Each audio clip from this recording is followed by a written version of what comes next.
எல்லோருக்கும் வணக்கம். வெஜ் கைவ் சேனலுக்கு உங்களை அன்புடன் வரவேற்கிறேன். இன்றைக்கி நம்ம பார்க்க போகிறது சிறுதானியத்தில் ஒன்றான கம்பு புட்டு எப்படி செய்ய போகிறோங்கிறத தான் நம்ம பார்க்க போகிறோம். இந்த புட்டு உடலுக்கு ரொம்ப ஆரோக்கியத்தை தரக்கூடியது. புட்டு எப்படி செய்யலாம் அப்படிங்கிறது வீடியோக்குள்ளே போய் பார்க்கலாம். இன்றைக்கி புட்டு செய்கிறதுக்கு 1 கப் அளவுக்கு மெஷரிங் கப்பில் 1 கப் அளவுக்கு கம்பு எடுத்திருக்கோம். இது சுத்தமான கம்பு.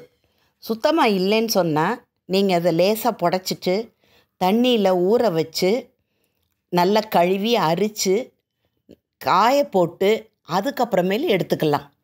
இப்போ அந்த மாதிரி சுத்தப்படுத்திய கம்பை நம்ம ஒரு இருப்புச்சட்டியில் போட்டு வறுக்கிறோம். மீடியம் ஃப்ளேமில் வச்சுக்கணும், கருகிடக்கூடாது.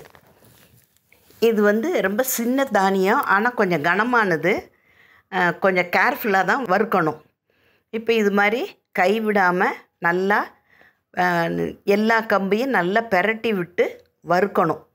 லேசாக வெள்ளையாக பொரிய ஆரம்பிக்கும். மொத்தமும் பொரிஞ்சிடக்கூடாது. பொரி மாதிரி பொரியவும் செய்யும். இது பாப்கார்ன் மாதிரி. அந்த அளவுக்கு விடக்கூடாது, கருகவும் விடக்கூடாது. நல்லா லேசாக பொரிஞ்சு மணம் வர்ற சமயத்தில் எடுத்து இதை ஒரு தட்டில் போட்டு ஆற வச்சுக்கணும். இப்போ பாருங்கள், எல்லாமே நல்லா பொரிய ஆரம்பிக்குது, கலரும் மாறிடுச்சு.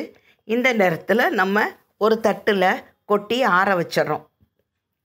நல்ல கரண்டியால் எடுத்து விட்டுட்டோம்.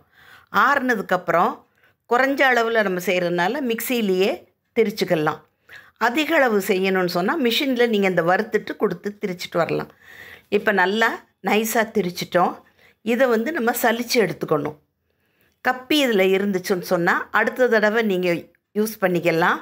அப்படி இல்லைன்னா கம்பு தோசை செய்யும்போது இதை நீங்கள் சேர்த்து அரைச்சிக்கிறலாம். இப்போ இதில் கொஞ்சம் போல் உப்பு போட்டு நல்லா எல்லா இடத்துலையும் இந்த மாவில் பெசரி விட்டுறணும். உப்பு எல்லா பக்கமும் கலக்கிற மாதிரி. இல்லைன்னு சொன்னால் நம்ம விரல் சூட்ட அளவுக்கு வெந்நீர் வச்சுருக்கோம். அந்த வெந்நீரில் குறைய தண்ணியை எடுத்துட்டு அதில் கூட உப்பை போட்டு நம்ம பெசரி விடலாம். கொஞ்சம் கொஞ்சமாக தெளித்து பிசையணும், ஊற்றிடக்கூடாது. நமக்கு புட்டு செய்கிறது, ஏற்கனவே அரிசி புட்டு செய்கிறது எப்படின்னு நம்ம வீடியோவில் நம்ம சேனலில் காமிச்சிருக்கோம். அதே மாதிரி தான் இதுக்கும் கொஞ்சம் கொஞ்சமாக தண்ணி தெளித்து பெசறணும். இது பிசையக்கூடாது, பிசிறி விடணும். அதாவது தண்ணி இந்த மாவுடைய எல்லா இடத்துலையும் பட்டிருக்கணும். அப்போ தான் நல்லா வெந்து வரும். வழக்கம் போல் இதை பிடிச்சா பிடிபடணும், உதுத்து விட்டால் உதறணும். அதுதான் மாவு தண்ணி போதுமான அளவோடு இருக்குங்கிறதுக்கு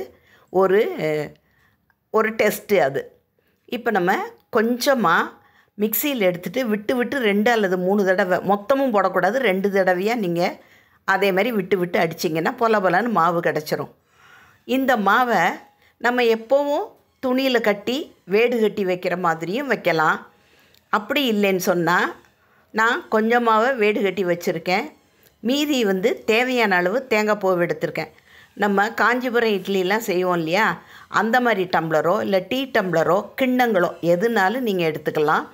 அதில் கொஞ்சம் நெய் தடவிக்கோங்க. நெய் தடவுனா அந்த புட்டுக்கு ஒரு வாசனையை கொடுக்கும்.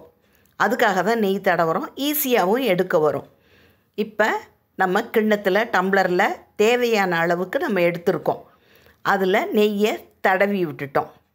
நல்லா தடவிட்டு எல்லாத்தையும் ரெடி பண்ணி வச்சுட்டோம்.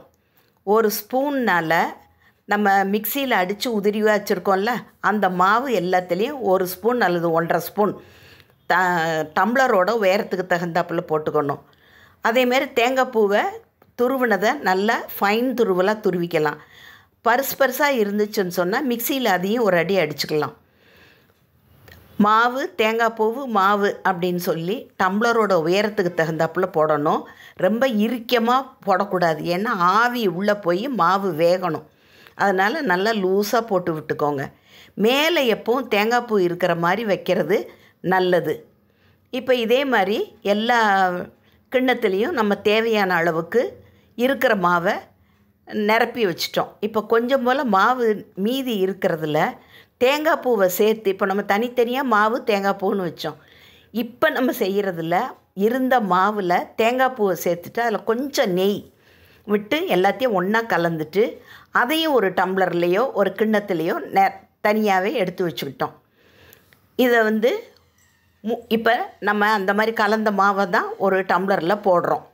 அதாவது தேங்காய் பூவு, நெய், மாவு எல்லாமே சேர்த்து கலந்தது. அது மாவு தேங்காயை தனியாக கலந்ததில் மேலே தேங்காய் எல்லாத்துலேயும் தெரியும். இப்போ ஒரு 8லேருந்து 10 நிமிஷம் உங்களுடைய ஸ்டவ் எரியிற தன்மைக்கு தகுந்தாப்பில் வெந்துடும். சுற்றி நிறைய நீராவி வந்துச்சுன்னு சொன்னால் வெந்துருச்சுன்னு அர்த்தம். ஒரு குச்சி வச்சு குத்தி பார்த்துக்கலாம். இப்போ திருப்பி உல்ட்டா பண்ணிங்கன்னா நல்ல சுவையான நல்ல மனம் வருது.